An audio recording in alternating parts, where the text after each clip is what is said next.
Hi friends, ಎಲ್ಲರೂ ಹೇಗಿದ್ರಿ? ಚೆನ್ನಾಗಿದ್ರೆ ಅನ್ಕೊತೀನಿ. ಬನ್ನಿ ಸ್ನೇಹಿತರೆ, ಟೈಮ್ ವೇಸ್ಟ್ ಮಾಡಿದ್ದಾನೆ, ವಿಡಿಯೋ ಸ್ಟಾರ್ಟ್ ಮಾಡೋಣ. ಯಾರೆಲ್ಲ ನೋಡ್ತಾ ಇದ್ದಾರೆ ನಮ್ಮ ಚಾನಲ್ಗೆ ಸಬ್ಸ್ಕ್ರೈಬ್ ಆಗಿ ಬೆಲ್ಲೈಕನ್ ಪ್ರೆಸ್ ಮಾಡಿ. ಕೃಷಿ ಫಾರ್ಮರ್ ಯೂಟ್ಯೂಬ್ ಚಾನಲ್ಗೆ ಸಪೋರ್ಟ್ ಮಾಡಿ. ನೋಡಿ ಸ್ನೇಹಿತರೆ, ಈ ಥರ ಮರಿ ನಮ್ಮ ಏರಿಯಾದಲ್ಲಿ ಕೆಂಗೂರು ಮರಿ ಶೂಟ್ ಆಗಿದೆ. ಕೆಂಗೂರು ಮರಿ ಅಂತಾರೆ. ಈ ಟೈಪು ರೆಡ್ ಇರೋವನ್ನೆಲ್ಲ ಕೆಂಗೂರು ಅಂತಾರೆ. ಕೆಲವರು ಗೊತ್ತಾಯ್ತಲ್ಲ ಕೆಂಗೂರು ಅಂತಂದರೆ ಯಾವ ಮರಿ ಅಂತ ಗೊತ್ತಾಯ್ತಲ್ಲ. ನೋಡ್ಕೊಳ್ಳಿ ಫ್ರೆಂಡ್ಸ್, ಕೆಂಗೂರು ಅಂದರೆ ಇದೇ ಥರ ಮರಿ ಕೆಂಪು ಇರುತ್ತೆ, ಅದನ್ನು ಕೆಂಗೂರು ಅಂತಾರೆ. ಈಗ ಹೊಸ್ದಾಗಿ ಮಾಡೋ ವೀಕ್ರು ಅಂತಾರೆ ಕೆಂಗೂರು ಮರಿ ಯಾವುದಂತ ಗೊತ್ತಾಗ್ತಾಯಿಲ್ಲ. ನೋಡ್ಕೊಳ್ಳಿ, ಇದೇ ಕೆಂಗೂರು ಮರಿ ತುಂಬಾ ಚೆನ್ನಾಗಿದೆ, ತುಂಬಾ ಗ್ರೋತ್ ಆಗುತ್ತೆ. ಇನ್ನು ನಾನಾ ಥರ ತಳಿ ಇದ್ದಾವೆ. ಕೆಂಗೂರು ತಳಿ ಚೆನ್ನಾಗಿದೆ ನೋಡಿ.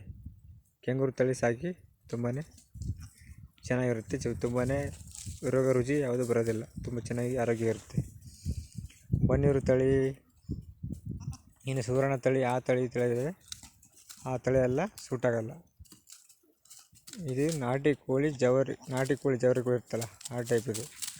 ಎಲ್ಲ ವಾತಾವರಣಕ್ಕೂ ಹೊಂದ್ಕೊಂಡು ಹೋಗುತ್ತೆ ಈ ಮರಿ. ನೋಡಿ, ಇದೇ ಕೆಂಗೂರು ಅಂತಾರೆ.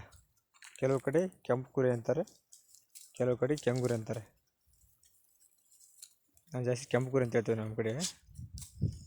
ನೋಡ್ಕೊಳ್ಳಿ, ಕೆಂಗೂರಿಗೆ ಕೆಂಪು ಕುರಿ ಅಂತ ನಾವು ಕೆಂಗೂರು ಅಂತ ಯಾರು ಬೆಂಗಳೂರು ಕಡೆ ಸಿಟಿ ಜನ ಕೆಂಗೂರು ಅಂತಾರೆ. ಹೋಗಿ ಹಳ್ಳಿ ಜನ ಕೆಂಪು ಕುರಿ ಅಂತಾರೆ. ನಾಟಿ ಜವರಿ ಗೋಲ್ಡ್ ಟೈಪು, ಯಾವ ರೋಗ ರುಚಿ ಬರಲ್ಲ, ವಾತಾವರಣಕ್ಕೆ ಹೊಂದ್ಕೊಂಡು ಹೋಗ್ತೇವೆ ಎಲ್ಲ ವಾತಾವರಣಕ್ಕೆ. ಬಂದು ತಳಿ, ಆ ತಳಿ ಅಂತಾರಲ್ಲ, ಅವು ಸ್ವಲ್ಪ ವೀಕ್, ಈ ಥರ ಕ್ವಾಲಿಟಿ ಇರೋಲ್ಲ ಮರಿ. ವೈರ್ ತುಂಬಾ ಚೆನ್ನಾಗಿರುತ್ತೆ. ಮರಿ ಚಾಯ್ಸ್ ಮಾಡಿಕೊಳ್ಳುವಾಗ 3 ತಿಂಗಳು ಮೇಲ್ಪಟ್ಟು ಮರಿ ಚಾಯ್ಸ್ ಮಾಡಿಕೊಳ್ಳಿ. ನಿಮಗೆ ಹಾಗಾದರೆ ಬೇಗ ಗ್ರೋತ್ ಆಗುತ್ತೆ. 2 ತಿಂಗಳು 1 ತಿಂಗಳು ಚಾಯ್ಸ್ ಮಾಡಿಕೊಳ್ಕೋಬೇಡಿ. ನೋಡಿ, ಈ ಥರ ಸ್ವಲ್ಪ ಕೋಡ್ ಮಾಡಿರಬೇಕು, ಆ ಥರ ಚಾಯ್ಸ್ ಮಾಡಿಕೊಳ್ಳಿ. ಹಾಗೆ ನಿಮಗೆ ಜಲ್ದಿ ಮಾರೋಕ್ಕೆ ಮರಿ ಹೆಲ್ಪ್ ಆಗುತ್ತೆ, ನಿಮಗೆ ಲಾಸ್ ಆಗೋಲ್ಲ. ಪೂರ 3 ತಿಂಗಳು ಮೇಲ್ಪಟ್ಟು ಮರಿ ಸಾಕಿ, ತುಂಬಾ ಚೆನ್ನಾಗಿರುತ್ತೆ. ಈ ಥರ ಯಾರು ಹೇಳ್ಕೊಡ್ತಾರೆ ನೋಡಿ. 3 ತಿಂಗಳು ಮೇಲ್ಪಟ್ಟು ಮರಿ ತಗೊಳ್ಳಿ, ತುಂಬ ಚೆನ್ನಾಗಿರುತ್ತೆ. ಹಾಲು ಕೂಡ ಮರಿ ತಗೊಳಕ್ಕೆ ಹೋಗ್ಬೇಡಿ, ನಿಮಗೆ ಲಾಸ್ ಆಗುತ್ತೆ. ಅವಕ್ಕೆ ತುಂಬ ಸೈಡ್ ಎಫೆಕ್ಟ್ ಇರುತ್ತೆ. ಲೂಸ್ ಮಿಷನ್ ಆಗುತ್ತೆ, ಅಂದರೆ ಉಚ್ಕೊಳ್ಳುತ್ತೆ, ಆ ಥರ ಆಗಿಬಿಡುತ್ತೆ. ಅದಕ್ಕೋಸ್ಕರ ನೀವು ಮರಿ ತಗೊಳ್ಳುವಾಗ ಚೆನ್ನಾಗಿರೋ ಮರಿ ಚಾಯ್ಸ್ ಮಾಡ್ಕೊಳ್ಳಿ. ಕೆಂಗೂರು ಮರಿ ಸಾಕಿ, ತುಂಬಾ ಚೆನ್ನಾಗಿರುತ್ತೆ ನೋಡಿ. ಇದೇ ಥರ ಸಾಕಿ.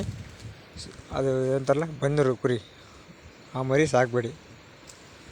ಅದು ಒಳ್ಳೇದಿಲ್ಲ ಅಂತನಲ್ಲ, ಈ ಥರ ಪ್ರೆಸ್ ಮೇಲೆ ಬರೋಲ್ಲ. ಅದು ನೆರಳಲ್ಲಿ ಬೇಯಿಸ್ಬೇಕಾಗುತ್ತೆ. ಈ ಥರ ಬಿಸಿಲಲ್ಲಿ ಇದು ಮಳೆಯಲ್ಲಿ ಬಿಡಿ, ಬೇಸಿಗೆಯಲ್ಲಿ ಬಿಡಿ, ಬಿಸಿಲಲ್ಲಿ ಬಿಡಿ, ಎಲ್ಲ ಬಿಡಿ, ತುಂಬಾ ಚೆನ್ನಾಗಿರುತ್ತೆ ಮರಿ. ಕೆಂಗೂರು ಮರಿ ಸಾಕಿ, ತುಂಬಾ ಚೆನ್ನಾಗಿರುತ್ತೆ ಅಂತ ಹೇಳಕ್ಕೆ ಇಷ್ಟಪಡ್ತೀನಿ.